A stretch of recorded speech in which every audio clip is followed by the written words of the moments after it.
को बार कहा है कि बच्चा बनने के लिए सिंगनी का दूध की तरह की ये ललिता सखी उपासना है, सिंगिन को क्षीर। तो किंतु महाराज जी अनेक प्रयत्न करने के बाद भी मन की चतुरता नहीं जाती। ये ओवर स्मार्ट बनने की जो उसका भाव है निरंतर अवरोध पैदा करता रहता है, वो विशुद्ध प्रेम में बाधा पहुंचाता रहता है। कृपया मार्गदर्शन करें कि कैसे मन की चतुराई कम हो जाए ताकि प्रभु के। इसके लिए भी अगर हम प्रभु से प्रार्थना करें कि प्रभु हमारे अंदर की जो अविवेकमयी चतुरता है वो नष्ट हो जाए। विवेकमयी चतुरता तो भक्त में रहती है, जो माया के संबंध से हमको हटाती है।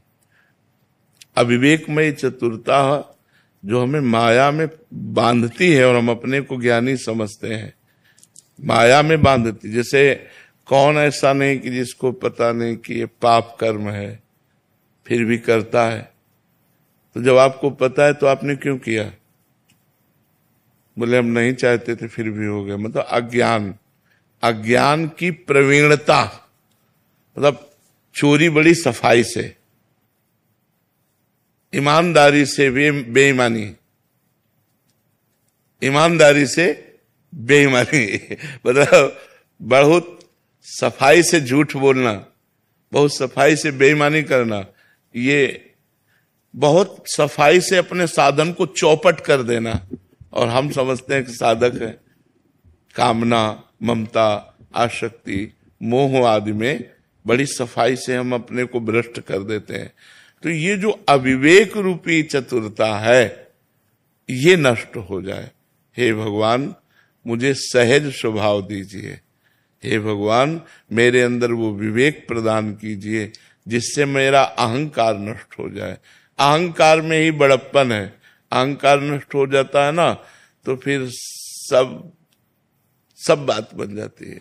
सबका दोष ये अहंकार है, क्योंकि अहंकार से ही कामना, अहंकार से ही ममता, अहंकार से ही वासना, मोह, ये सब प्रकट होता है। तो हमारा जो अहंकार है यही बच्चा नहीं बनने देता। तो ये कब नष्ट होता है? जब हमारी सामर्थ्य नहीं है और मुझे वहां पहुंचना है, ये दृढ़ निश्चय हो जाए, तब भरोसा उत्पन्न होता है कि अब मुझे कौन पहुंचा सकता है। तो निकुंज में हमारी पहुंचने की सामर्थ्य नहीं है, क्योंकि वहां जहां ब्रह्मेश्वर आदि सुदुरूह पदारविंद, ब्रह्मा, ईश्वर, भगवान शिव, बड़े बड़े यद नारदाजे शुकैरगम्यम, नारद जी, अजमाने ब्रह्मा, ईश्माने भगवान शंकर, इन बड़े बड़ों के लिए जो अगम्य विषय है वो है निकुंज रस, वृंदावन रस, जहां कि प्रगट के रज की याचना भगवान शंकर सनकादि करते हैं। किशोरी तेरे चरणन की रज पाऊं, बैठ रहा कुंजन के कोने श्याम राधिका गाऊं, जो रज शिव सनकादिक दुर्लभ, जो रज शिव सनकादिक दुर्लभ। ये प्रेम रज बड़ी दुर्लभ है। तो दुर्लभता जब हमारे दिमाग में आ जाएगी और अपनी कमजोरी नजर आएगी, तब हम बच्चा बन जाएंगे। अभी हम निकुंज की प्रबल लालसा नहीं हुई और अपने में कमजोरी महसूस नहीं हो रही, क्योंकि अज्ञान है। अज्ञान हट जाए तो कमजोरी ही कमजोरी अपने को दिखाई देने लगेगी। जैसे अपने है ना, बिल्कुल ऐसे हैं यंत्रवत। ऐसे आप बुलवा रहे हो तो हम बोल रहे हैं, आप दिखवा रहे हो तो हम देख रहे हैं, आप सुनवा रहे हो तो हम सुन रहे हैं, आप चलवा रहे हो तो हम चल रहे हैं। नहीं हे नाथ, न मेरे में बोलने की सामर्थ्य है, न सुनने की, न चलने की, न देखने की। आप जो दिखा रहे हो वही मैं देख पा रहा हूँ, आप जो सुना रहे हो वही मैं सुन पा रहा हूँ, आप जहां मुझे पहुंचा रहे हो वहां मैं पहुंच पा रहा हूँ। ये अहंकार रहित होने पर स्थिति आती है। बच्चा बनने का मतलब कोई छोटा बच्चा नहीं बन जाना है। बच्चा बनने का मतलब अहंकार शून्य हो जाना। मेरे में कोई सामर्थ्य नहीं, आप ही मेरे अंदर ऐसी सामर्थ्य देंगे कि मैं निरंतर नाम जप पाऊं। आप ही ऐसा देंगे मैं निरंतर आपका ध्यान कर पाऊं, आपके लिए सत्कर्म कर पाऊं, कोई पाप कर्म ना करूं, भरोसा सिर्फ आपका प्रभु। यही बच्चा बन जाना है। अहंकार का समर्पण हो जाना ही बच्चा बन जाना है।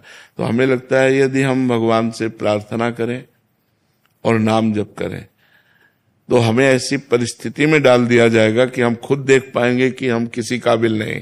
जब किडनी फेल हो गई तब लगा कि अब तो कोई साधना ही नहीं बन पाएगी। अब क्या साधना, अब तो पीड़ा और नाना प्रकार की समस्याएं, परेशान।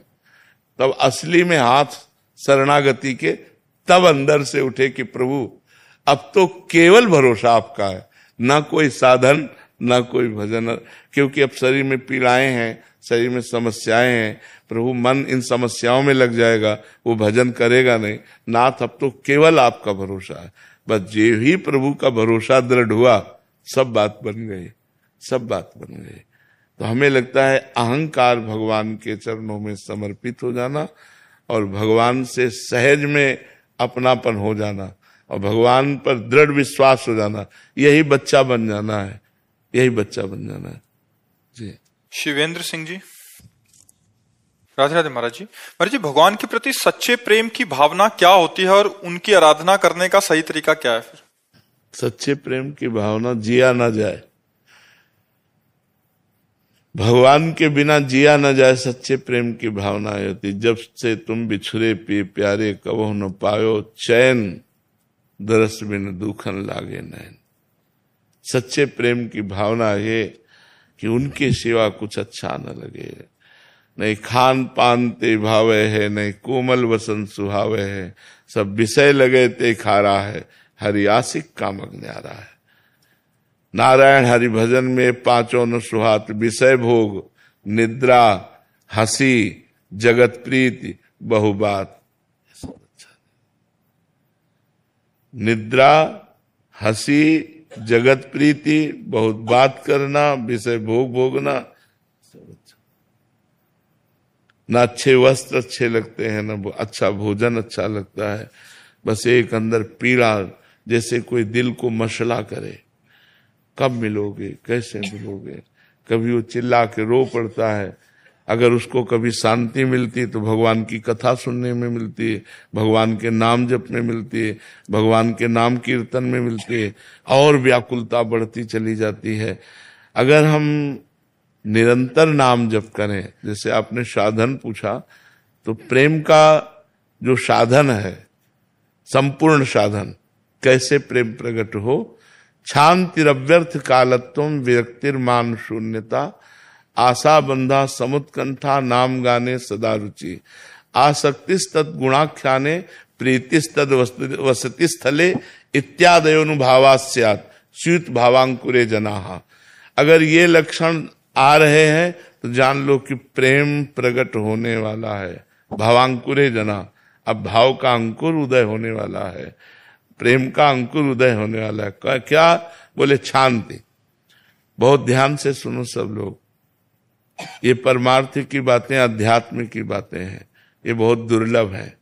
शांति, अपने को कोई अपमानित करे, गाली दे, पीड़ा दे और हम उसका मंगल मनाएं, उसे शांति कहते हैं। प्रेम की प्राप्ति के लिए जो साधन है, पहला साधन सहनशीलता।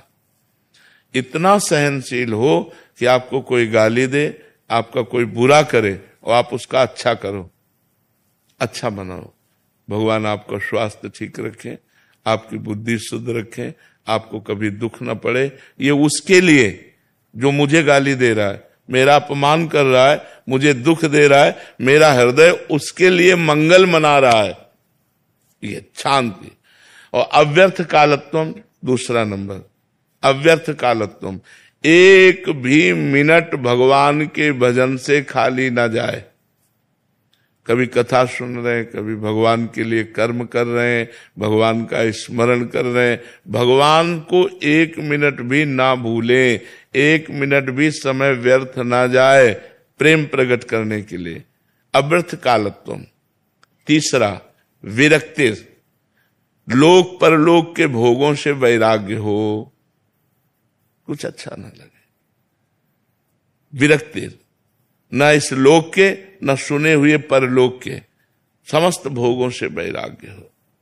मान शून्यता, चौथा, कोई हमें प्रणाम करे, कोई हमारी वाहवाही प्रशंसा करे, अच्छा न लगे, बुरा लगे। जैसे कोई हमें गाली दे, निंदा करे तो लोगों को बुरा लगता है, ऐसे हमारी प्रशंसा करे तो बुरा लगे आपको, अच्छा न लगे। मान शून्यता, कोई आपको प्रणाम कर रहा है, आपको अच्छा नहीं लग रहा, आप ऐसे। कोई आपकी वाहवाही प्रशंसा कर रहा है लेकिन लोगों को अच्छा लगता है, लेकिन उसको अच्छा नहीं लगेगा, जो प्रेम मार्ग का प्रतीक है। मान शून्यता। 5वां, आशा बंधा, इसी जन्म में भगवान की प्राप्ति मुझे निश्चित हो जाएगी, ये दृढ़ आशा हो जानी चाहिए। समुत्कंठा, उत्साह पूर्वक नाम गाने सदा रुचि, प्रतिक्षण उत्साह, राधा राधा राधा राधा, और रुचि हो गई है। अब वो राधा नाम छोड़ नहीं सकता, कृष्ण नाम छोड़ नहीं सकता, राम नाम छोड़ नहीं सकता, जो नाम पकड़ा उसे खूब निरंतर जप रहा है। समुत्कंठा, उत्साह सहित नाम गाने सदा रुचि, नाम गाने में उसकी बहुत रुचि हो गई, भगवान के नाम गुण लीला का गान कर रहा है। आसक्ति तद गुणाख्याने, भगवान की कथा में उसकी आसक्ति हो गई, वहां कथा हो रही वो जाके सुनेगा। बावरो सो रस में फिरे, खोजत नेह की बात, कोई भगवत प्रेम की बात सुना दे, कोई भगवान की चर्चा सुना दे, ऐसे उसके कान प्यासे रहते हैं जिसके हृदय में भावांकुर प्रेम अंकुरण होता है। प्रीति तद वसति स्थले, जो भगवान की लीला स्थली है, चित्रकूट, अयोध्या राम जी की जैसे, कृष्णचंद्र जी की जैसे, वृंदावन, ब्रजधाम, मथुरा, द्वारिका, इनमें हमें प्रेम होना चाहिए। जैसे परदेश गए हुए जब छुट्टी मिलती तो अपने घर को हम कैसे उत्साहित होकर भागते, ऐसे ही हमें संसार से जब छुट्टी मिले, चलो वृंदावन चलते, एक बार बिहारी जी से आकर उत्साह हो, एक प्रीति हो, चलो आज बरसाने दर्शन करने चलते, चलो आज द्वारिकाधीश के दर्शन करने चलते। ये अंदर से अपने इष्ट के धामों में प्रीति तद वसति स्थले, और 1-2 दिन 4 दिन आकर के वास करे, सत्संग सुने, तो समझो कि हमारे अंदर प्रेम का अंकुरण होने लगा है। अगर ये लक्षण पाए जाए तो, जो अभी बताए आपको, इन लक्षणों का बार बार मनन किया जाए और आचरण में उतारा जाए तो भगवत प्रेम निश्चित प्राप्त हो जाएगा। स्वामी गुजेशानंद जी। श्री राधा वल्लभ श्री हरिवंश महाराज जी। महाराज जी, आपके चरणों में कोटि कोटि सादर दंडवत प्रणाम।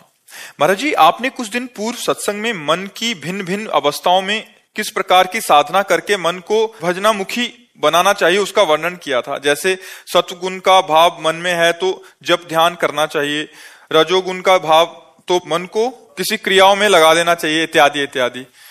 महाराज जी, इस पे थोड़ा सा विस्तार पूर्वक वर्णन चाहते थे। सबसे पहली बात है कि हम रजोगुण और तमोगुण को आने ही न दें। वो तो जनरल के लिए है, लेकिन साधु के लिए है कि हर समय वो सात्विक स्थिति में रहे, क्योंकि हमारा खान पान सात्विक, खान और पान दोनों सात्विक है, हमारा वास सात्विक, हमारा ग्रंथ सात्विक, देखना सुनना सात्विक, तो हम सत्वगुण को अधिक बढ़ावें। लेकिन बाई चांस यदि हमारे अंदर रजो